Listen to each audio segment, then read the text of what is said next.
There's a story of a novice monk in a Zen monastery going to the Roshi and saying, "Why are we doing all this sitting? Why do we meditate? And what's the difference between someone that doesn't and doesn't meditate? Doesn't meditate?" And the Roshi says, "Well, before one begins a meditative practice, nature is as nature is,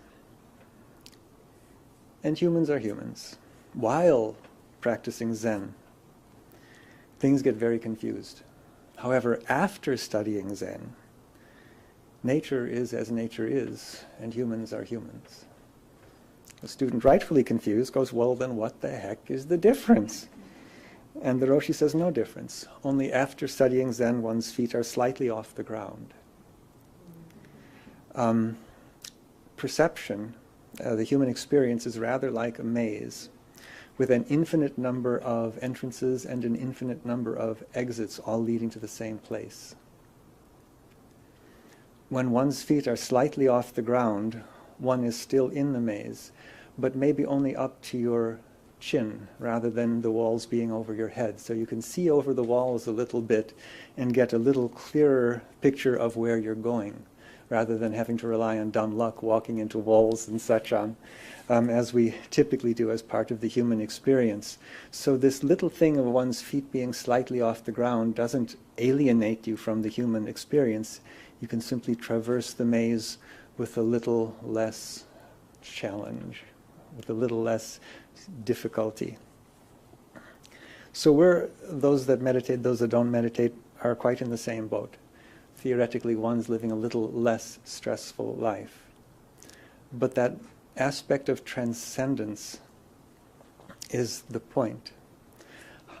What is being transcended is the question then. Perhaps you've heard that old Sanskrit ditty, Om Purnamadaha Purnamidam Purnat Purnamudachyate Purnasya Purnamadaya Purnamiva Vishishyate. What the heck does that mean? It's the invocation to the Isha Upanishad. It sets up a conundrum. It says, this is complete and whole. That is complete also and whole. Now this is a problem right at the very beginning, because how can you have a wholeness that doesn't have this other wholeness as part of it? It's not, how can it be whole if there's something else that is also whole? It's a logical impossibility, but an experiential reality. So we have two wholenesses. One is defined by temporality. If you look at these things, you have symbolically an infinite number of beads. You can go one bead, next bead, next. I can go for infinitely through this linear sequence of events in time. That is whole, it's complete, it lacks nothing, it's infinite. And that is the known universe. That's everything that can be measured by duality is infinite, is part of this infinitude. But what say you could become the thread? What would happen to time-space at that point? The whole concept of time would evaporate. So we have infinity, we have eternity. A totality, a wholeness complete unto itself, defined by duality, defined by time-space. And then we have another one that is transcendent of time-space. So what is being transcended is temporality. What's being transcended is the concept or the experience of temporality, duality. So how the heck do you do that? Is the next question. My asana teachers want to say one of the primary aspects of avidya is to think that we are human beings seeking a spiritual experience. We are not. We are spirit that has volitionally chosen a human experience. And that's the actual truth. Because it's infinite, right? Infinity can have no beginning, it can have no end. Consciousness didn't begin when you incarnated here. Where were you before you incarnated? Where was consciousness before you incarnated here? Where will consciousness be once the physical body dies? It's infinite. There's the totality of consciousness. This is just one little blip, a wave in the ocean, as they say. So this is sort of the root of Tantra. What is Tantra basically talking about? Tantra is basically saying that the things that define temporality, that in our experience right now as human beings, the things that define the human experience are not things to be overcome. They're not challenges. They're not problems. They're gifts. It says, hey, try this. Incarnate as a human being in temporality and use those tools to transcend temporality itself. That's the essence of most mystical schools, is that the mystical schools usually employ the techniques of the physical world, of temporality, to transcend temporality itself. Another logical conundrum, but if you just take it for what it is, it makes, can you feel, may perhaps feel the truth in it even if you can't think about it, like having two wholenesses. It doesn't make any sense logically, but put it in context and it's a reality. So, we embrace the physical realm. It's like embracing temporality, because temporality is defined by what? It's the trimurti of past, present, future, as we try to call it. But what are those? Are we ever actually in the present? Well, you'd have to define the present. Where is consciousness? Is consciousness in the present? Or is consciousness absorbed in thoughts of past and future? The theory is that if thoughts are biased toward the past, they're usually more concerned with guilt. If thoughts are biased toward the future, they're more concerned with fear. To be in the present is almost an impossibility. Do you see my hand moving? Why do you perceive movement? How do you perceive movement if you're in the present? Does that make sense? All I'm doing is playing back a tape loop. I take in sensory information through this. This is like manas, buddhi, ahamkara, right? The nature of consciousness. Manas takes in sensory information. This is sensory information are called the indriyas. Manas takes this information in. Consciousness, the buddhi, assembles it to create ahamkara, sense of self. These are the three facets of chitta embodied. Are you in the present? Can you be in the present? Would you be able to perceive movement if you were in the present? I don't think so. All I can do is remember, because I'm comparing this to this, to this, to this, to this, to this. I'm remembering. It's just remembering. I'm never in the present. If I could actually be in the present, I get the distinct feeling that all that I perceive as reality would just vanish and into the totality of chitta, the totality of consciousness. At this point, kaivalya would happen. If I could actually be in the present. I can't verify that, but it makes sense to me on some level. So we're seeking to be in the present. Can the mind do this? No. The mind itself is linear. The mind cognizes one thing followed by another thing followed by another thing. Mind is necessary, but it's finite in what it can do. Consciousness, the big chitta, not chit. Chit versus chitta. A little glitch there in my chitta. Chit is the totality of consciousness. Chitta is consciousness as it is embodied. And yoga is defined by what? Yoga is chitta vritti nirodha, the cessation of fluctuations of consciousness. It means, because what else does it say?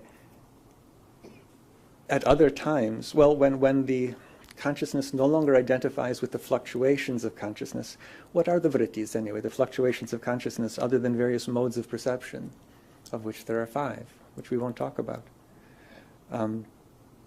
But when we identify with them, we actually believe that that's us, that that's the reality. But when we no longer identify with those modes of perception as the self, then consciousness rests in its own true nature. What is that? Is it mind? No, it'd have to be transcendent of mind, because mind is the thing that's created by, that uses the vrittis for perception. So we've got tools of manifestation, tools that we were given. One is the physical body. What does the physical body do? Well, the physical body pretty much does what the consciousness inside it tells it to do. So what defines the doings, the kriyas? Kriya means action. That's really all it means. If you study Sanskrit, you learn your verbs, you're studying your kriyas. The verbs are kriyas. They're doings, they're action. Of the Ashtanga, the 8 limbs, the first 2 of the limbs, Yama and Niyama, are modes of consciousness or modes of behavior. The yamas are typically actions that have tremendous power that need to be held in great restraint. Of the niyamas, only 3 are actually actions. Tapaha, Svadhyaya, Ishvara, Pranidhana. Those are the only 3 that are actions. The other ones are states of consciousness, so to speak. And those 3, Tapaha, Svadhyaya, Ishvara, Pranidhana, Kriya Yogaha, is the first sutra of Book 2. And those are the 3 actions, because they're the only ones that are actions, that are the actual defining elements that create integration of being. Hence Kriya Yoga, which is what Kriya Yoga, and its sort of most generic, means. Conscious volitional actions that create integrated being. That's Kriya Yoga. Tapas, what is tapas? Tapas, we have no equivalent in the English language, so we have to kind of dance around with it a little bit to get a feeling state of what it actually means. Tapas is the merging of austerity and ardor. Ardor is actually kind of passion in a way. Passion gets a lot of bad press. But couple it with ardor. And what's ardor? Ardor is, or with austerity, I should say, ardor and austerity. How do those things merge? What's the singularity that creates this concept of tapas? It's really this thing called focus. If you take a beam of light, white light from the sun, and put it through a magnifying glass, you take the diffused light and focus it to a single point, and it gets tremendously hot. It'll burn paper or whatever. That's kind of like tapas. What tapas then implies is that, take that same concept and apply it to consciousness. If consciousness is diffused, it has no focus. It will not cut through the dross of physicality. And so in order to really focus consciousness, all the things that are peripheral and unnecessary need to drop away. And I'm saying they need to drop away. They don't need to be pried and thrown and forced out of your life. That doesn't work. The only way the unnecessary things fall away from life is by balancing the karma. If you don't balance the karma and just say, oh, it's bad to eat meat, I should stop eating meat, maybe there's still karma physically that necessitates that you'll actually be healthier if you do. I mean, ask the Dalai Lama. I mean, he's not a vegetarian, and the guy does okay in the spirituality department, you know. There's nothing, but we have these things that we do. Oh, I must meditate an hour a day, or 2 hours a day, or I'm a crummy human being. Remember we talked about avidya? Well, there's another thing that defines avidya, in my humble opinion, about humanity, is how mind works. Mind gets these ideas on its head, and then mind creates a model of what it thinks our life and behavioral patterns are supposed to be like. Then when we don't live up to them, we beat ourselves up because we don't live up to the things that we made up. And we do this all the time. And is this insanity or what? I mean, where do the criteria of what behavior is supposed to be like come from? We made it up. Oh, I read it in a book, therefore it must be true for me at this moment in my evolutionary process. Does that make any sense to anybody? No. What is truth? What's reality? It's in the present. How do you get at the present? By letting go of the predispositions of consciousness. How do you let go of the predispositions of consciousness? Well, tapas, svadhyaya, ishvara pranidhana, those work. Balancing the bits of karma. How do you balance the bits of karma? Very slowly, over long periods of time. Sudden actions typically create sudden results, which can be traumatic. It's like saying, okay, everybody wrap your legs around your head now. I'm sorry, there's too much karma in my hips right now to permit this. But if you do nothing and you let the pattern continue, you'll just get more and more karma. So you must do something. This is Kriya. You must do something, but you must do something in a balanced way. That's yoga. With an appropriate duration, or with appropriate intensity, which is tapas, over an appropriate duration to yield a given result. And eventually the karma is balanced, and it's like, my hips have no interest in being tight anymore. They have nothing left to hang on to. They're not defending anything. They can stop doing this. And the karma falls away. Is brahmacharya a noble thing? Well, some people say yes. But we have a whole facility out in New Mexico for people that tried to embody brahmacharya prematurely. Recovering people in the church and whatnot. Anyway, so you can't force these things to happen any more than you can force yourself to put legs behind your head. It doesn't work. It creates aberration. It breaks things. It's not ahimsa. But you must take action, conscious volitional action, Kriya Yoga. And then things fall away as the karma is balanced. But how do we know where those karmic seeds are? That's the next question. Svadhyaya, that's self-study. So what do we look at? We employ this thing called tarka, reflection. On consciousness, yes. Vipassana type meditation where you can just sit and observe what comes into your head. If you just you just sit, for example, and try not to think, so to speak, then you just see what comes up. What comes up is usually the thing that was closest to the surface mind. That comes up. Then you go, oh, isn't that interesting? Or you find yourself thinking about breakfast you had with your uncle 30 years ago and you have no idea how your consciousness got there. You kind of go, isn't that interesting? And let it go. So the mind is something to observe. Sure, that's interesting, but sometimes you end up with mind observing mind. And it can be quite a, quagmire in there, because there are at least, 12 basic personas vying for dominance in there. And each one, thinks it's the only one when it's in charge. Ever done a thing like you're at work and you say, as soon as I get home, I got to call so-and-so. And then you get home and that piece of information is no longer in your brain. Why? Because I left it in my other persona. It's like you left it in the other pocket, It's in a different part of my consciousness that isn't talking to this one that's my home persona. So consciousness is a very tricky place to go. So we somehow have to look for symbols in the outside world. You can look for symbols in terms of how you react or interact with humans. That's good. But also you have this thing called the physical body, which is totally fascinating.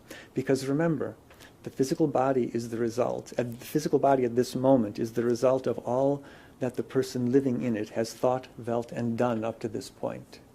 It's there as a wonderful, wonderful, utterly ruthless teacher, if you're willing to accept it as such. It's a gift. It's a total gift, if you're willing to accept the gift. Now that said, the head is at the top of the body. And yes, the body does what consciousness tells it to do. But it is totally possible to work on the physical body and make it function reasonably well and still diligently hang on to all sorts of aberrations in your psyche. Just because you could wrap your legs around your head says absolutely nothing about you spiritually. Because you can't also doesn't necessarily say anything about you spiritually. And asana is a pranic model. In book 5 of the Yoga Sutras, which is a joke because there are only 4 books, but in book 5 of the Yoga Sutras, which we're writing little bits, just for entertainment, it says that flexibility is really entertaining, but not all that interesting. It's not the point whatsoever. The point of asana practice is the movement of prana, of life force. Because that's all consciousness does. Prana is moved by consciousness. Consciousness directs the movement of the prana. It takes predisposition. It predisposes the body toward a particular bias, and the body reflects that back to us if we're willing to look. And as you start practicing asana, if you practice from a pranic model, then the body will teach you wonderful things. If you practice asana from the standpoint of how flexible can I get, will I look good on a yoga calendar if I get the chance, If you practice it from that perspective, nothing much happens. I asked a Shaivite priest many years ago what he felt the role of asana was as a spiritual practice, and he said, if you couple it with the internal disciplines, it's utterly profound. If you don't, it's just good exercise. And I figure even if all you ever do with it is good exercise, it's still a good thing. But it is beyond that. It is it can be quite profound. Because it is the model of how consciousness animates the physical body, how consciousness is moving prana through the body. It can reflect back to you the predisposition of prana in the chakras. Chakras being reflected back in the predisposition of the spine, hips, and shoulders. There are realms, of course, below the chakras called talas, which are reflected in the legs. And there are realms above the chakras, which are not reflected in the physical body at all, interestingly enough. But mostly we settle here. And we were saying that the point was transcendence. And the thing that was being transcended was temporality. The things that we use to create that experience of transcendence are bandhas. Bandha sometimes is translated as lock.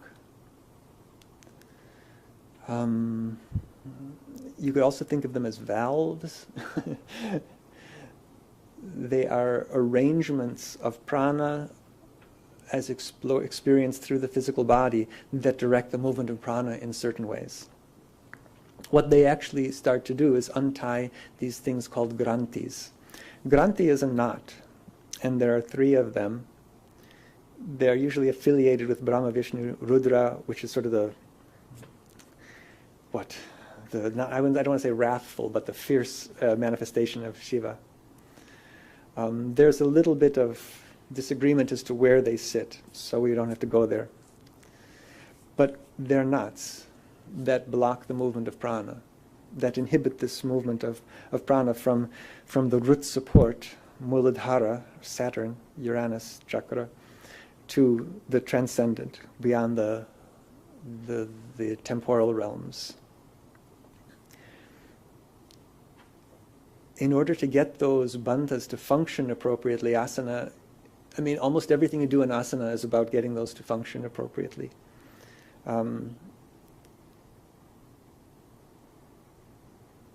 And how you do that is years and years and years of practice. What do you say about those bandhas? Many years ago, long time, I had heard rumors of Mula Bandha, the root support bandha. I wouldn't say it's the first bandha because it's certainly not the first one you learn. That's conceivably the most difficult to learn. I was exploring the perineum and going, I can feel at least 3 different places to work down there. And so I asked Kriyananda, Kriyananda, I can feel at least 3 different places to do these little contractions down there. What's the deal? And he goes, remember, my son, good things come in 4s. And I went, oh, thanks.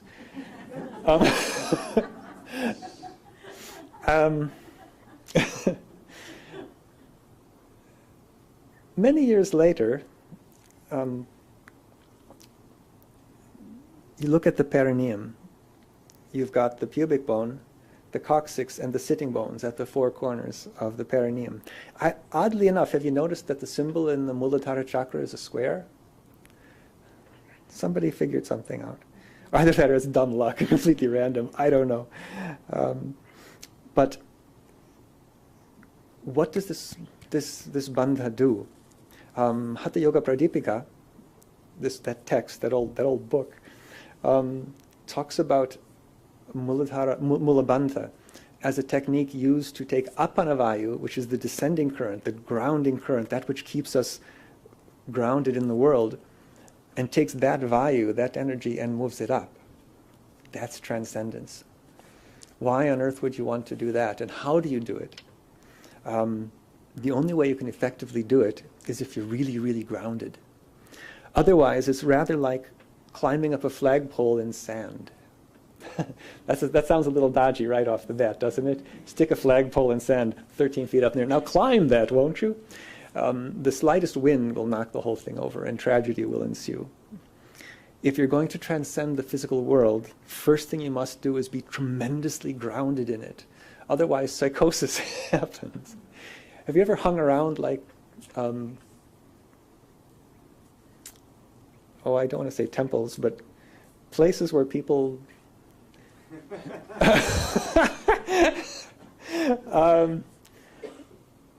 sometimes you meet the most ungrounded people on the planet at what? At places of worship, whatever. I sincerely recommend that the first thing you do is become grounded. Otherwise, you have no reference point, and you'll start to find yourself exploring subtle realms with no place to come back to. Many years ago, Kriyananda said that when you do meditation, nobody does meditation. Meditation is a state of consciousness. You can't do it. You can be it. You can experience it. But you can't do meditation. It's not a doing. It's not a. But somebody that has a meditative practice, the meditative practice is working if you are happier, healthier, more grounded, more focused. If you find that you're sitting in meditation 3 hours a day and you don't know where your keys are and you forget to pay bills, there's something wrong with your practice. It should make you more clear, more focused, more functional in the world at the most mundane level, because this is it. This moment is the only reality we've got. There's no guarantee any one of us in this room will walk out of here alive. This is it. This is the present. That's all we've ever got. There's no theoretical future. There's no theoretical past. It's a memory. The past is a memory. The future is just a projection.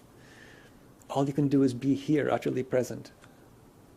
How can you do that except to not be pulled around by the psyche and be utterly, utterly focused and not wander off someplace?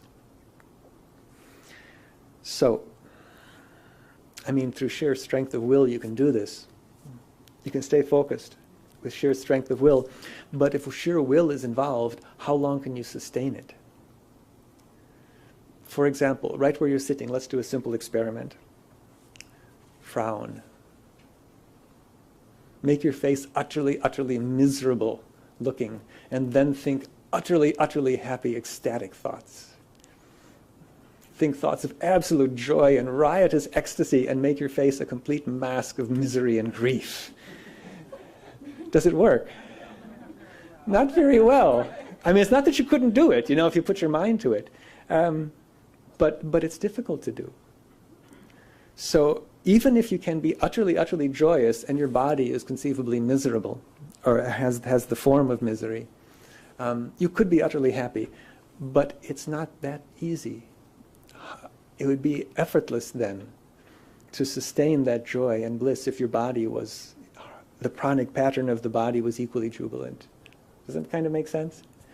Not that you can't do it. You could find complete enlightenment in a body that doesn't even function. Look at what's his name, Stephen Hawking. His body's not working all that well, but his psyche's doing okay, His mind anyway is. I don't know spiritually where he's at, but his brain works pretty darn well, no matter what's going on in his physicality. So I'm not making absolutes here. I'm just saying, wouldn't it be easier if, if the physicality utterly supported the psyche living in it? So asana helps for this.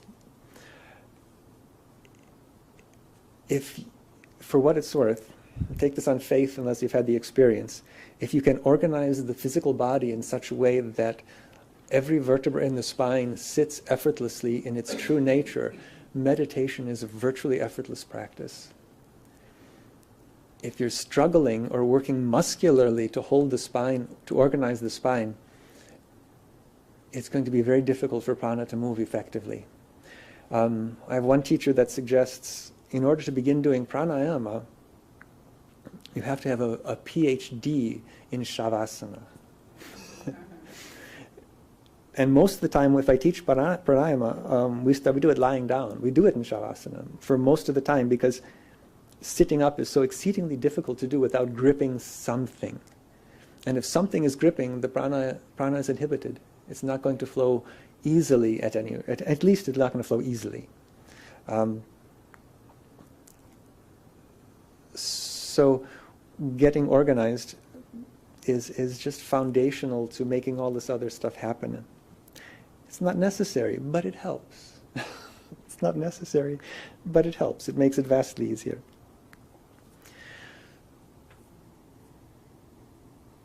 So what are we transcending? The physical world. But in order to do that, in order to get this appanavayu, this grounding energy to move up, you need to have this appanavayu.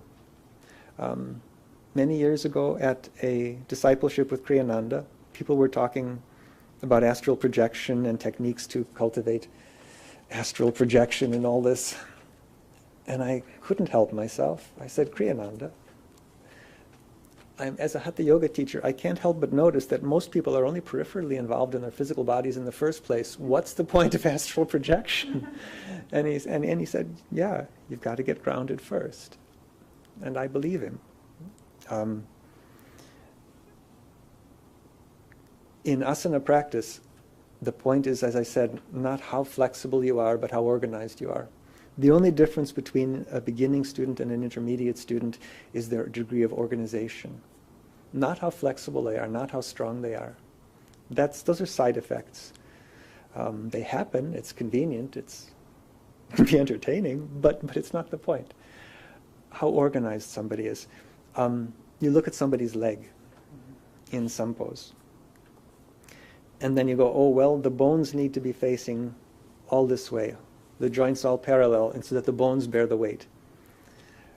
And you're going, well, the bones would have to move this way to do it, and maybe the range of motion forbids the bones from actually lining up, but they're going in that direction. As long as they're going in the right direction, pranically speaking, because consciousness is moving the leg in the right direction, then prana is moving in the right direction, and they're getting the same benefit of somebody that's actually like really flexible, can actually look, that can actually do the theoretical model. Then it works. Pranically, the pose works. If somebody's very flexible and the prana is not going the right direction, it doesn't matter how flexible they are. The prana is not working as an asana, as a yoga asana. Maybe it's functioning as an exercise in some level, but it's not functioning as a yoga asana. So that's what we have to be willing to learn. Be willing to experience the asana as a pranic model rather than pretty much anything else. And that requires being willing to get very small, very slow, and approach the asana itself as a meditation. Because what's meditation? What's jhana? It's sort of a fasting of the mind. It's the space between the thoughts. It's when you got your yamas, your niyamas, your asana, pranayama, pratyahara, dharana, jhana, samadhi. Yama and niyama are the foundation of the pyramid. We were saying get stable in the world. What's the grounding? It's yama and niyama. That's the foundation upon which everything else is built. If the yamas and the niyamas don't work, everything else to some degree will be compromised. You'll see, I see it in asana students. They have, even like people that appear to have this wonderful practice, you can see that they're either being aggressive or they're lying to themselves about what their actual practice is like. You can see that the yamas and niyamas are not working. They're not the foundation of the practice. They're the base of the pyramid. You get established in yama and niyama, and upon that foundation you build asana. And then once asana is more established, pranayama starts coming more and more into play. Once pranayama and asana, because those are the techniques that actually direct the movement of prana. They're coupled, they're paired in this way, because those are the most functional, most conspicuous techniques for literally controlling the movement of prana, balancing the movement of prana. When that happens, we're no longer defining ourselves by external environment. Does that make sense? Before that, we are relying on, hi, my name is Kim Schwartz. I'm a Caucasian male. I teach yoga. I define myself on all these peripheral external things. But as I can balance myself more and more, I don't need to define myself by those external trappings. And I actually have a sense of self that doesn't need that doesn't need sensory information to define itself, and then that permits me the experience of pratyahara, which is the next anga. When I'm no longer defining myself by sensory information, and when I'm no longer distracted by sensory information, then maybe I can actually concentrate. Dharana, the concentration, the next anga. When concentration, which is a state of holding the awareness at a single point with intent, when that becomes so balanced that it no longer requires intent, there's enough momentum behind that, then it becomes effortless. Then it's meditation. When the meditator and the object of meditation are indistinguishable from each other, then there's a state of absorption called samadhi. And samadhi is a technique that's used then in conjunction with dharana and dhyana to gain insight. And that's called, what's the ninth anga? Samyama. All of the book 3, Samyama, the Vibhuti-pada. The ninth anga of the Ashtanga. That doesn't make any sense. There are only 8 of them. That's the first pyramid, like that. Yama, Niyama, Asana, Pranayama, Pratyahara, Dharana, Dhyana, Samadhi. And once you have this tremendous foundation here, then you find yourself with creating a second pyramid that sits on top of it, balancing on a single point, which couldn't balance on the single point without the bottom triangle, right? It would be on that little point. It's like climbing up the flagpole stuck in sand. You know, it would be, the balance would be so tenuous that the slightest, and there it would topple over. So you need to build that other one first, Yama, Niyama, Asana, etc. Then it can support living in samadhi and be balanced. It's just this little point in the physical realm. That's all you need. That's why we do these. And you may notice that symbol, that's anahata. What's anahata? It means the unstruck sound. It's actually a negative of a word called nahata. Nahata, which means, like if you, that doesn't make much noise. Well, it doesn't make any noise either. But anyway, if you strike a gong and it makes a sound, that's nahata. But then what about this vibration that emanates from nothingness? That appears to have no start, no end to it. This vibration that just happens from nothingness. That's anahata. A is a negative. Like vidya is wisdom, avidya is lack of wisdom. Nahata is a sound created by something being struck. Anahata is the sound that just comes from nothingness, goes back to nothingness. This is how we approach the breath in pranayama. What's prana? Pranayama. Anyway, prana is life force. The second word is ayama. It has its roots in yama. The yamas, right? What's yama? You mean something held in restraint. Ayama is the negative of yama, means tremendous restraint that is then, the restraint is completely liberated, is unrestrained through this control. It's like almost like the Muladhara chakra in a way, because what's the Muladhara chakra planetary-wise? It's Saturn and Uranus. Which is what? How do these things go together? It's the discipline that creates freedom. There's a wonderful translation of the Yoga Sutras by Barbara Stoller-Miller that's actually titled The Discipline of Freedom. Brilliant title. She's really good. Great translation if you can find it. It's out of print, but it's good. But that's the Muladhara chakra, Uranus, Saturn. It's the discipline of Saturn that creates the utter freedom of Uranus. One without the other is chaos or prison. You know, you've got to have both. You must have the discipline of freedom in order to find freedom. So pranayama is like the ayama part is the discipline of yama, which creates the freedom of ayama for prana, of life force. That's pranayama. And that's how we talk about the breath, this anahata of the breath. So if you're doing pranayama, it's not the breath becomes liberated. There's no beginning, there's no end to the breath.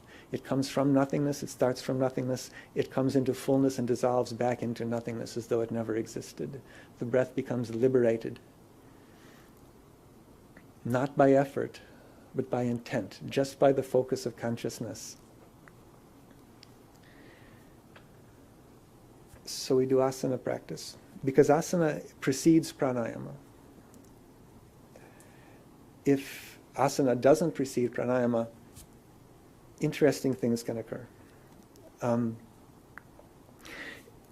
does an injury in the body occur?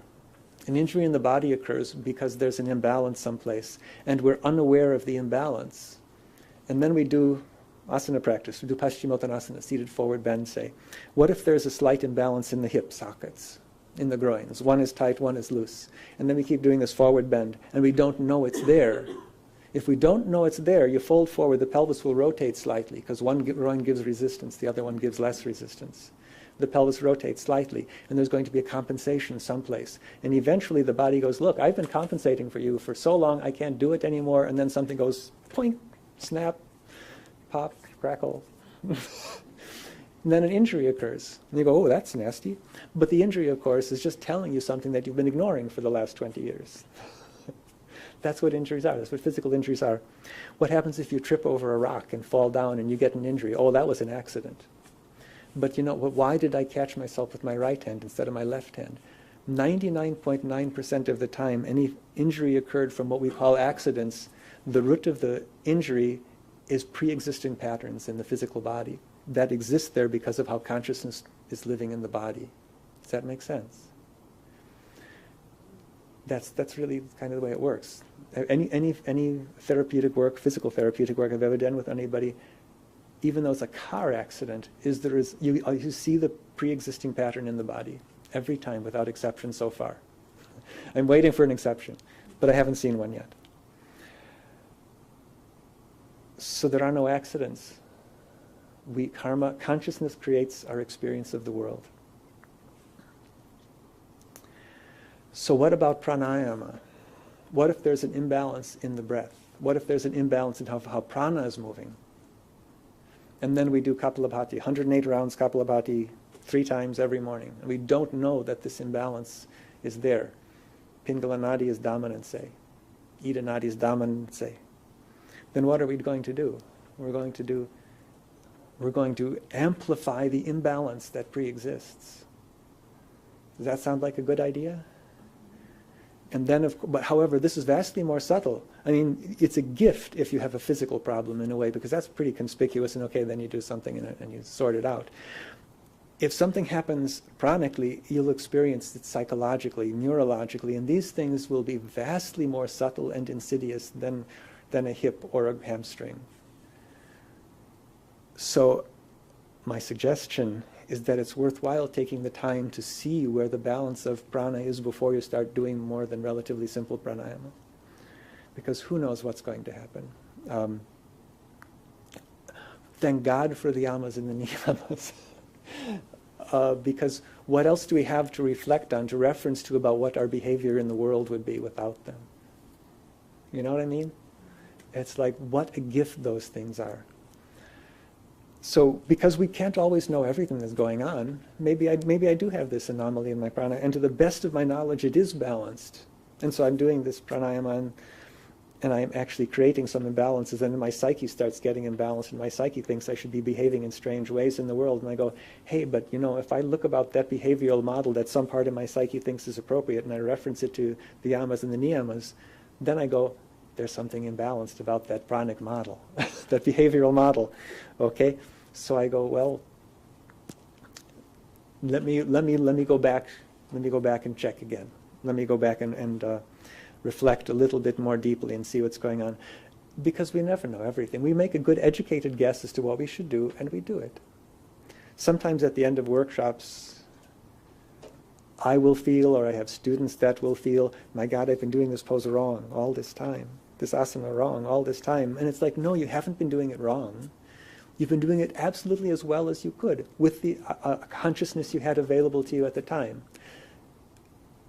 Now you know more. You can refine the model. I hope and pray that every year I look back on my practice and realize that I know more than I did last year. You know, if I look back and go, yeah, I really know this asana now, or I know this pranayama now, then it's done. It's a dead technique. There's no learning to be had, and I can't grow. It's infinite. There's no beginning, there's no ending to any of this. It's all anahata. There was no beginning. There was no creation. There's no dissolution. There's only experiential creation and dissolution because consciousness defines itself by duality. If something is infinite, could there have been a creation? Is space infinite? If you look into the night sky, where does it stop? No, it doesn't stop. Okay, space is infinite. What about time? Time, space, they're not separate. They cannot exist independently of one another. If space is infinite, time must be infinite. What's consciousness? There's no beginning, there's no end. It's all anahata.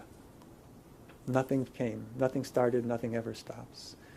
We just kind of have to think of it, think the mind simply understands it that way. That's okay, let mind do that. Without mind experiencing things linearly, we wouldn't be able to function in the world very well. So how do we learn about this non-linearity through asana practice? It's fascinating and it's fun. Your asana teacher comes along and says, straighten the leg. Okay, no. But there are opposing actions. There's a ha and a ta to the leg, to the one leg. Press the big toe down at the same time, move the outer femur back, and feel those actions going opposing. And if the mind tries to do it, you see you see one side of the action, and then you see the other side of the action, and they're happening one or the other, but not both at the same time, because mind is trying to do it. Mind is linear. Mind wants to do this, followed by that, followed by that. Mind is a Gemini. I want to do this, and then I will do that, and then I'll go back to this, and then I'll do this, and then that, the other thing. But it's this, that, or the other, but not all at once. That's because mind is doing it. But if you ask somebody to do asana and say, no, you have to do this all at the same time, then mind has to go away. Mind can't do it. Mind has to take a back seat and let that 13th persona, you know, the dot in the middle of the chart, that's the one we're trying to get to. That's the only way you can do asana, is to let mind go. You almost have to do it from a meditative perspective. Otherwise, it's an either-or proposition. I get this action or that action, but asana says you must do both. And then you say, well, not only do I have to do both actions in one leg, I got another leg. And I got a spine and a belly and shoulders and arms, and every last cell of your body is participating. How can mind do that? It can't. It can't bounce all over the place. It has to experience the totality of the asana. And the only way you can do that is for mind to take a back seat. Mind has to go away and let you still have a sense of self, which is shavasana. Best place to learn that state of consciousness at least is in shavasana, because all shavasana requires, what's shavasana? Corpse pose, that final relaxation, right? The final relaxation, corpse, okay. Last vacation you need. Because you go to shavasana and all the teacher says, it's the simplest pose. All I ask you to do is relinquish your identification with the physical body, the thoughts, and the emotions, and still know that you exist. That's all it requests. That's all.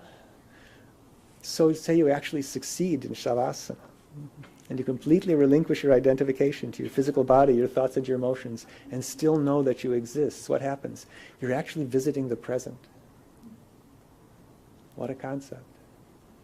It's an extraordinary thing to do shavasana, to really actually get there. And it's one of those things you pass through. It's sort of like meditation. You know, you're like, okay, Pingala, Pingala, Pingala, almost, oh, na, Ida. You know, it's like you kind of visit that place, for that balance point, and wobble a little bit. But the less extremes you go to, the less ha and ta, the more yoga you get, the better. The less extremes, the more the less intent, less effort is required to hold things in center. Because what's hatha?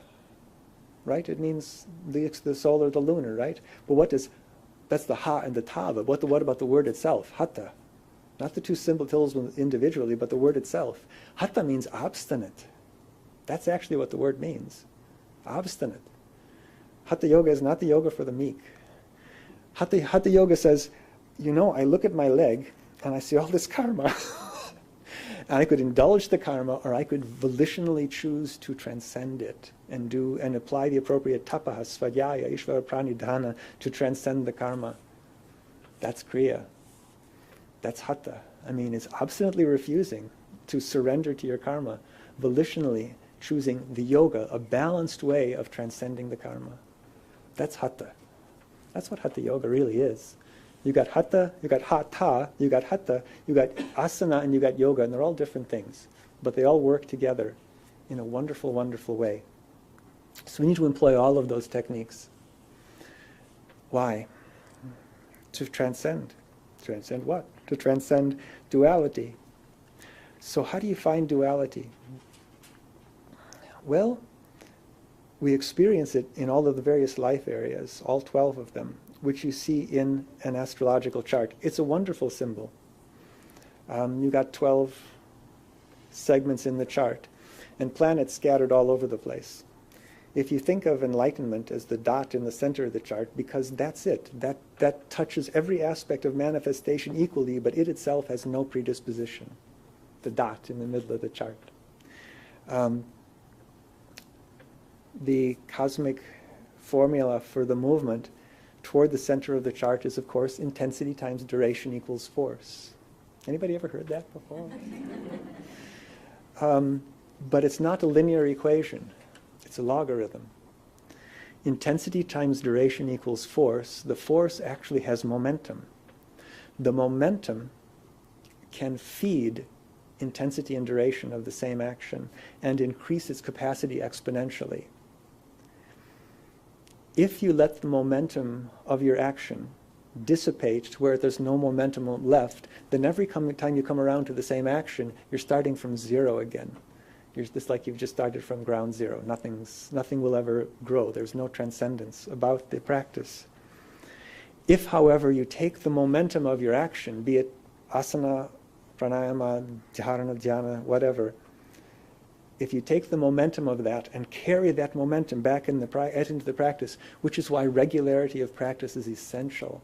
Like, better you do a little bit every day than a big chunk every New Year or something like that, because otherwise the momentum is completely dissipated and you're starting all over again. Then you're running around in circles. Then it's a circle. There's nothing transcendent about it. It's just running around in circles on one plane. There's no verticality about it. However, if there's still momentum, say you've done Paschimottanasana, and then before the momentum has dissipated, you do it again, it increases the capacity of the intensity and the duration of the asana exponentially, which then creates greater momentum. Now your momentum has increased exponentially. Make sense? And then it feeds it again, and it starts building this spiral. That is the transcendence. Put that back in the chart, because it's not a spiral that's like spinning up out of control. It's a spiral that takes you from the periphery of the chart closer and closer and closer to the center of the chart. Then you got those souls that are living right around the periphery of the chart. They never get the dot. They never get far away. This is the bodhisattva. This is somebody that's just sitting right on the edge of enlightenment, or going right around the pivot of the chart. They're not there. They've chosen to stay in the chart. They never get that far away from it. All they have to do is use that little bit more of intent, and just poof, they drop into the center and dissolve into kaivalya, complete liberation. That's what we're doing. So we've got many techniques available to us. The physical world is a tremendously wonderful gift. Embrace it. My suggestion. Go home and read the Yoga Sutras as a tantric text. Go home and read the Yoga Sutras as though it teaches you how to live in the physical world, not just as a way of letting it go. I suggest we all seek to become human. But what the heck does human mean? Because if all of us are living in the past or living in the future, are we actually present with the experience of human? I'm guessing not. I think to be truly human is actually to transcend the human experience, to actually be in the present and be totally absorbed in the human experience in the present. You would actually transcend it by that very act. It's a thought, it's a theory. Take it for what it's worth. But there's a reason we're here. There's a reason we've been given the gifts of the human experience. The Buddhists say the human experience is a gift beyond all other gifts. I think they've got a point. It's not a curse. There's nothing wrong with it. It's as Kriyananda calls it, a garden of God. I think he's right. It's a wonderful, wonderful place. We have a physical body, and it's there willing to teach us anything we want to learn about the person living in it, should we choose to look. You don't have to. Shelley would talk about, every time I get the illusion, the desire to do hatha yoga, I go and lie down till the desire goes away. and I think that's actually quite appropriate. I mean, in my own practice, if I find myself working in an asana and really efforting the pose, then I go, something's wrong with my practice. If I get ambitious and really try to effort something, then I go, oh, wait a minute, back it up. Because remember, in the Yoga Sutras, it talks about mastery in an asana is achieved when the effort to perform the asana becomes effortless. And it certainly starts out with a lot of work, but it feels less and less like work as you go along. Eventually, you become less and less identifying with the physical body, because the physical body itself gives you less and less sensation. Most of us only know we have physical bodies because the physical body gives sensation. My knee hurts, my back hurts, I have muscle work here, my body, I'm hungry, I'm tired, the body gives sensation, and so we know we have a body. As you start working more and more with asana, you actually lose identification with the body. You don't have to. You can certainly use asana to go, boy, isn't that great what I can do. Or you can use your asana practice to go, oh, they've got some anomaly here, let me sort that out so the body doesn't affect my consciousness so much anymore. And eventually you just start losing identification with the body. You don't feel it anymore. You sit and the body simply gives you no sensation whatsoever. Pratyahara is almost effortless, theoretically. I've met a few people that actually can say that their body pretty much provides them with no sensation. They almost don't feel their bodies anymore because it's providing them with no sensation. It sits there effortlessly in balance. I have enough experience to say that I think they're right. I can't say I can do it or anything, but I've verified enough that I think they've got something going there. So we do asana. We do pranayama. We do tapaha svadhyaya ishvara prani dahana. Tapas, svadhyaya, ishvara prani dahana. What was the last one? Ishvara prani dahana. Performing every action of thought, word, and deed as a gift to our concept of the divine. How would that one niyama alone change life? How would you live in the world if every thought, word, and deed you performed was given as an offering to God, to Brahman, or whatever your concept of the divine is? How would that one alone change things? Boy, it's humbling just to think that it's a possibility. So we take any technique we can. Asana is a good one. It's not the only one. There are many.